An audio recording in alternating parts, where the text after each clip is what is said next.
Hello everyone, কেমন আছো তোমরা সবাই? আশা করি অনেক ভালো আছো। আজকে পাইথন প্রোগ্রামিংয়ের এপিসোড 7। আজকে আমরা শিখবো যে পাইথনে ফর লুপ কিসের জন্য ব্যবহার করতে হয়, বা আসলে ফর লুপটা আমরা কেন ব্যবহার করব।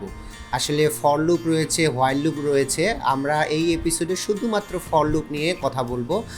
আর সবাইকে আগে একটু বলে রাখি, এই ফর লুপ এই এপিসোডটা কিন্তু একটু কঠিন হতে চলেছে, কারণ আসলে লুপগুলো একটু কঠিন। একটু ভালো মতো সবাই এই এপিসোডটা দেখবা, নাহলে কিন্তু বুঝতে পারবা না।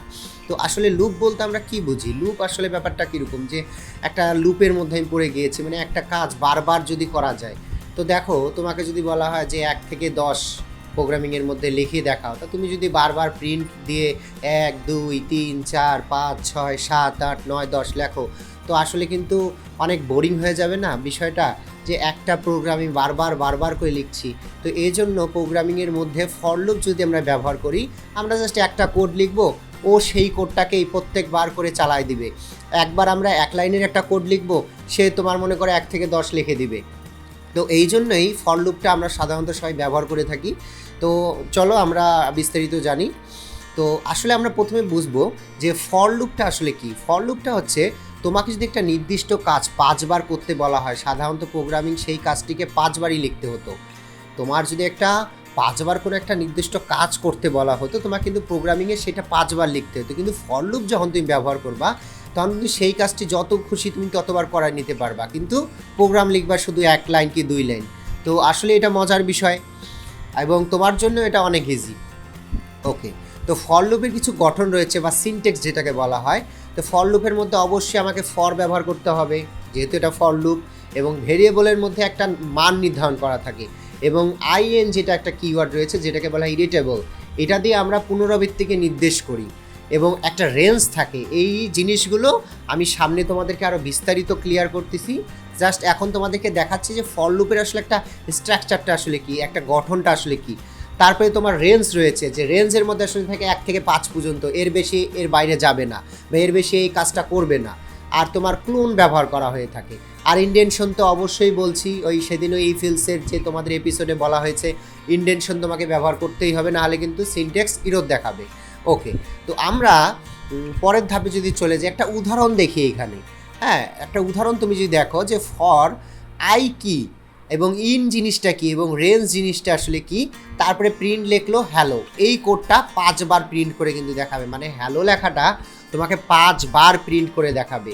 তো দেখো, ফরের মধ্যে প্রথমে কি শুরু করলো, যে ফর যখন লুপ নিলাম, আমরা তো বুঝতে পারতেছি ফরটা হচ্ছে লুপ। এই পাইথনকে বলতেছে যে তুমি একটা লুপ চালাও, তুমি এই কাজটা বারবার করতে হবে তোমাকে। ও কিন্তু ডেডিকেট করে দিল যে এই ফর লুপটা আমি চালাচ্ছি। আর এখানে যদি আবার হোয়াইল লুপ থাকলো, তখন হোয়াইল লুপ চালানো হতো। তো এই যে ফর লুপটা যখন আমি চালাইলাম, তারপরে কি আসলো, আই এর কাজটা কি? আই এর কাজটা হলো, এটি একটি চলক, যা ভেরিয়েবল একটি প্রতিবার লুপের মধ্যে মান নির্ধারণ করবে। যেমন প্রথমবার নিচ্ছি 0, দ্বিতীয়বার নিচ্ছি 1, পঞ্চমবার নিচ্ছি 4। তারপরে এই আইয়ের পরে রয়েছে কি, ইন। এই ইনের কাজটা কি, যে এর ভিতরে রয়েছে, এই মানটা এর ভিতরের মধ্যে থাকবে। যেমন পাইথনে এই রেঞ্জের মধ্যে 5, বুঝতে পারতেছো, মানে এই 5 রেঞ্জের বাইরে যাবে না। তোমাকে যদি বলা হয় যে 1 থেকে 5-এর মধ্যে যতগুলো সংখ্যা রয়েছে সেগুলো লেখো, তাহলে ও কি 1 2 3 4 5 6 লিখবে? না, ও 5-এর মধ্যে যে সংখ্যাগুলো রয়েছে সেগুলোই কিন্তু সে লিখবে। তারপরে রয়েছে এই যে রেঞ্জটা যেটা বললাম একটু আগে, যে 0 1 2 3 4 5, এই যে রেঞ্জটা 5-এর মধ্যে রয়েছে, তাহলে আমার 5টা সংখ্যার মধ্যে 0 থেকে অবশ্যই ধরবে, তাহলে 4-এর উপরেও যাবে না, ও 5-এর মধ্যেই সব কিছু থাকবে। তাহলে এটা এক ধরনের সংখ্যা ধারার মধ্যে কাজ করে। তো আমরা যদি এই কোডটা লিখি, তাহলে কি হবে একটু দেখি। আমরা এই কোডটা যদি একটু কপি করে লিখি, আমরা ফর লুপের এই কোডটা আমরা লিখি। দেখো, থনি সফটওয়্যারে চলে গেলাম। আচ্ছা দেখো, এখানে কি করব, জাস্ট একটা ইন্টার প্রেস করে দিব। এই যে ট্যাব বাটনে যখন প্রেস করব, দেখবা যে এখানে কিন্তু একটা স্পেস দিতে হবে। তারপরে যদি আমি রান করি, দেখো তো হ্যালো কয়বার এখানে রান হয়েছে, আউটপুটে দেখাচ্ছে 1 2 3 4 5, দেখছো? তাহলে আমি ফর কিক দিয়ে কী কাজ করলাম, তুমি চিন্তা করো যে এই হ্যালো যদি আমি লিখতাম প্রিন্টে, তাহলে আমাকে প্রত্যেকবার এভাবে প্রিন্ট করে লিখতে হতো হ্যালো হ্যালো হ্যালো, তাহলেও 5 বার প্রিন্ট হতো। কিন্তু দেখো, আমি একটাই মাত্র কোড লিখলাম এই ফর লুপ দিয়ে 5 বার, ও হ্যালো। আর তুমি যদি বলতে পারো যে স্যার আমি এখানে 5-এর জায়গায় 10 দিব, কোনো সমস্যা নাই, এই যে 10 দিয়ে দিলাম। এখন আমি রান করে দেখব, তাহলে দেখো রান করে কী হলো, 1 2 3 4 5 6 7 8 9 10, দেখো 10টা হ্যালো লিখছে, দেখতে পারতেছো? তা তুমি দেখো ফর লুপ দিয়ে কত ইজিলি তুমি একটা কাজ কিন্তু বারবার করে ফেলতে পারছো। ওকে, তারপরে আমরা চলে যাই নেক্সট স্টেপে। ওকে, রেঞ্জের ফাংশনের আসলে ব্যবহারটা আসলে কি হয়? রেঞ্জের ফাংশনের ব্যবহারটা হচ্ছে যে রেঞ্জ হচ্ছে ফাংশন একটা ফর লুপের গুরুত্বপূর্ণ অংশ, কারণ এটিকে ক্রমান্বয় হিসেবে বা সিকোয়েন্স তৈরি করে। যেমন ফর লুপের জন্য 3টা প্যারামিটার রয়েছে, যেমন স্টার্ট শুরু, স্টপ শেষ এবং স্টেপ, মানে এক ধাপ করে এগিয়ে যাবে।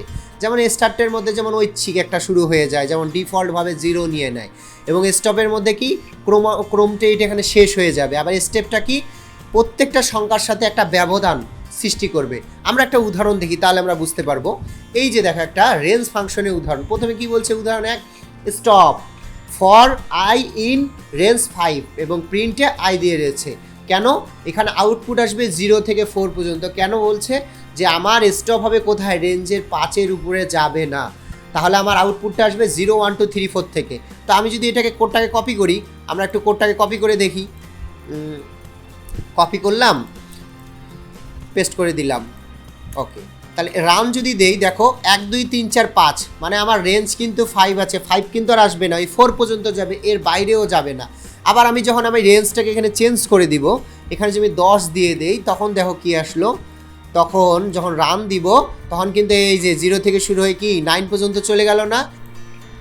ওকে, তারপরে আমরা যদি দেখি উদাহরণ 2টায় কি বলছে, স্টার্ট ও স্টপ। এখানে কি বলতেছে যে ফর আই ইন রেঞ্জ 1 থেকে 6 এর মধ্যে যদি নেই, তাহলে এখানে কি বলতেছে যে স্টার্ট শুরু হবে কোথায়? 1 থেকে এবং শেষ হবে 6-এর। এই 6-এর আগে যে পর্যন্ত রেঞ্জ তোমার রয়েছে সেটাই কিন্তু সেখানে শো করবে। যেমন 6-এর আগের সংখ্যা হলো 5, 6-এর পরে কিন্তু সে আর যাবে না, ওখানে কিন্তু স্টপ হয়ে যাবে। তাহলে আমরা যদি এটা কোডটাকে কপি করে দেখি, তাহলে দেখো এখানে রান করে যখন আমরা দেখলাম 1 থেকে 5 পর্যন্ত কিন্তু রেঞ্জ আমার চলে আসলো। কিন্তু যখন তুমি এই রেঞ্জটাকে আবার বাড়িয়ে দিতে চাও, 10 দিয়ে দিলে এখানে, তাহলে এখানে যদি রান করো, তাহলে কি আসবে? ওই 0 থেকে একদম 1 থেকে শুরু করে 9 পর্যন্ত। এই 9-এর উপরে কিন্তু আর যাবে না, কারণ 10-এ গিয়েই সে স্টপ হয়ে যাবে। ঠিক আছে? ওকে, এরপরে আমাদের পরের যদি উদাহরণটা দেই, এই ফাংশনটা কিন্তু একটু অন্যরকম। এখানে রয়েছে স্টার্ট, স্টপ এবং স্টেপ। এর মানে হলো তোমার প্রথমে যে 2, এটা আগে আমি প্রোগ্রামিংয়ের সফটওয়্যারে তোমাকে দেখাই, তারপরে বুঝাই দিচ্ছি। এখানে যদি আমি দেখি যে প্রথমে বলছে রেঞ্জ 2 মানে হচ্ছে এখানে কিন্তু স্টার্ট হবে 2 থেকে শুরু হবে, 1 থেকে কিন্তু শুরু হবে না। আর 11 মানে হচ্ছে কি, যে এখানে কিন্তু শেষ হবে স্টপ, এখানে গিয়ে 11 উপরে আর সে যাবেই না। আর 2 মানে হচ্ছে গিয়ে কি 2 2 করে বাড়ানো হবে, 2-এর পরে 4, 4-এর পরে 6, 6-এর পরে 8, এভাবে শুরু হবে। তাহলে আমরা যদি রান করে দেখি, তাহলে এই দেখো 2, 4, 6, 8, 10, তাহলে বুঝতে পারছো? তাহলে 2 হচ্ছে কি স্টার্ট করে শুরু হচ্ছে, 11 হচ্ছে কি সেখানে স্টপ হয়ে গেল, এর উপর রেঞ্জে সে যাবে না। আর 2 মানে হচ্ছে স্টেপ বাই স্টেপ, মানে 2 2 করে সেখানে বাড়িয়ে দেওয়া হবে। তাহলে ক্লিয়ার? ওকে, আমরা এখন পরের স্লাইডে চলে যাই। তো এখানে আমরা দেখতেছি একটা বাস্তব জীবনের উদাহরণ হিসেবে যদি আমরা দেখি যে একটা সংখ্যার যোগফল বের করব। হ্যাঁ, তো এখানে কি বলছে যে 1 থেকে 10 পর্যন্ত সংখ্যার যোগফল নির্ণয় করার জন্য আমরা ফর লুপ ব্যবহার করতে পারি। এটা সাধারণত একটা কার্যকর উদাহরণ বা লুপের ক্ষমতা প্রদর্শন করে। তো আমরা এখন যদি এটাকে দেই, এই আমরা কোডটাকে কপি করি, কপি করে আমরা পেস্ট করে দেই।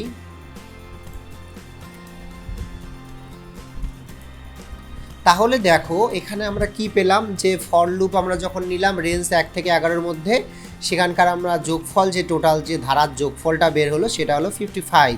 তো এইটা আসলে আমি তোমাদেরকে একটু ডিটেলস বুঝাই দিই, নাহলে তোমরা বুঝতে পারবা না।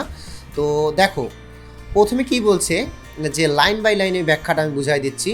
যে প্রথমে টোটাল 0, এই স্টেপটা শুরু করতেছে যে টোটাল 0 একটা ভেরিয়েবল দিয়ে আমি শুরু করলাম, যার মান হচ্ছে 0। ওকে, তারপরে আমি কি শুরু করলাম, একটা লুপ শুরু করলাম, যে লুপ শুরু করতেছি ফর আই ইন রেঞ্জ 1 থেকে 11-এর মধ্যে।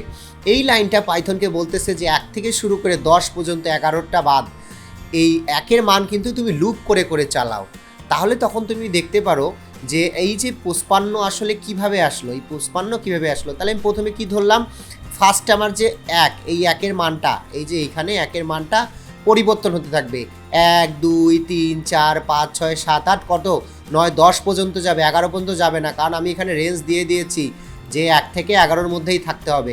তাহলে দেখো সেখানে আমি ওই টোটাল মানের সাথে 0 যোগ করে কি হলো 1, তারপরে আমি আবার 1টাকে ওই যে 2 আমার আসলো সেই 2-এর সাথে আইয়ের মানটাকে যোগ করে কি আসলো 3, আবার এই 3-এর সাথে ওই যে আইয়ের মানটাকে যোগ করলাম, তাহলে 3 আর 3 কী হয়ে গেলো 6, আবার 6-এর সাথে এই যে 4 যোগ করলাম 10, তারপরে এভাবে 10-এর সাথে আবার 5 যোগ করলাম 15, 15-র সাথে কি আমি 6 যোগ করলাম 21 হয়ে গেল, 21-এর সাথে আমি 7 যোগ করে দিলাম 28 হয়ে গেল, 28-এর সাথে 8 যোগ করলাম 36, এবং 36-এর সাথে 9 যোগ করে 45, এবং ফাইনালি 45-এর সাথে 10 যখন যোগ করে দিলাম তাহলে 55। তাহলে তুমি দেখতে পারতেছো যে তোমার আসলে লাইন বাই লাইন কোডটা আসলে কিভাবে কাজ করলো তোমার লুপ অনুযায়ী। জিনিসটা ক্লিয়ার? ওকে, তারপরে আমরা চলে যাই আমাদের নেক্সট স্লাইডে। যে এবার আমরা একটা সহজভাবে যদি করি যে ব্যবহারকারী একটা নাম প্রিন্ট করব, এবং প্রত্যেকবার যখন তোমার নামটা লেখা হবে সে তোমাকে হ্যালো হিসেবে বলবে যে হ্যালো তুমি অমুক, হ্যালো তুমি অমুক। তাহলে আমরা এই কোডটাকে আমরা একটু কপি করে দেখি। ওকে, কপি করলাম, আমাদের পেস্ট করে দিলাম এখানে। তা এখন যদি আমি রান করে দেখি যে তোমার নাম লিখো, মানে আমার কিন্তু ইউজারের থেকে সে আমার নামটা জানতে চাচ্ছে, তা আমি দিলাম রিফাত নাম দিলাম রিফাত। তারপরে যদি ইন্টারপ্রেস করি তাহলে কি বললো সে হ্যালো রিফাত। ওকে, আবার যদি আমি দেই যে অনিমেষ, ইন্টারপ্রেস করলাম, আবার বলতেছে হ্যালো অনিমেষ। আর একটা কিন্তু হবে, এর বেশি কিন্তু হবে না, কারণ আবার রেঞ্জ কিন্তু 3 পর্যন্ত দেওয়া, এই যে 3 পর্যন্ত রেঞ্জ দেওয়া। এখানে দিলাম যে জুই, তারপরে ইন্টারপ্রেস করলাম, তারপরে হ্যালো জুই। তারপরে দেখো তো আমি কি আর কিছু এখানে লেখার কি অপশন আসতেছে যে তোমার নাম লিখো? না, কেন? আমি এখানে আমার রেঞ্জ দিয়ে দিছি 3 পর্যন্ত, এর বাইরে সে যাবে না। আমি যদি এটাকে 4 করে দেই তাহলে এখন আমি রেঞ্জ যখন 4 করব তখন কিন্তু 4টা নাম আমি লিখতে পারবো। এখন আমি আবার দিচ্ছি অনিমেষ, হ্যালো অনিমেষ, তারপরে আবার দিচ্ছি জুই, তারপরে দিচ্ছি তুলি, হ্যাঁ, তারপরে দিচ্ছি প্রিয়া। ওকে, তাহলে দেখো এখানে কিন্তু 4টা পর্যন্ত আমি রেঞ্জ লিখতে পারলাম। জিনিসটা ক্লিয়ার? আর যখন আমি আরও এখানে বাড়িয়ে দেবো তখন আরও বাড়াইতে পারবো, কিন্তু আমার রেঞ্জটাকে খেয়াল করতে হবে, রেঞ্জ আমি কত দূর পর্যন্ত দিচ্ছি। ওকে, তো আজকে এই পর্যন্তই ছিল আমাদের লুপ। আশা করি সবাই তোমরা মোটামুটি ক্লিয়ার বুঝতে পারছো। এরপরে আমাদের নেক্সট এপিসোড, সেখানে আমরা হোয়াইল লুপ সম্পর্কে জানবো। ঠিক আছে, সেই পর্যন্ত সবাই ভালো থেকো।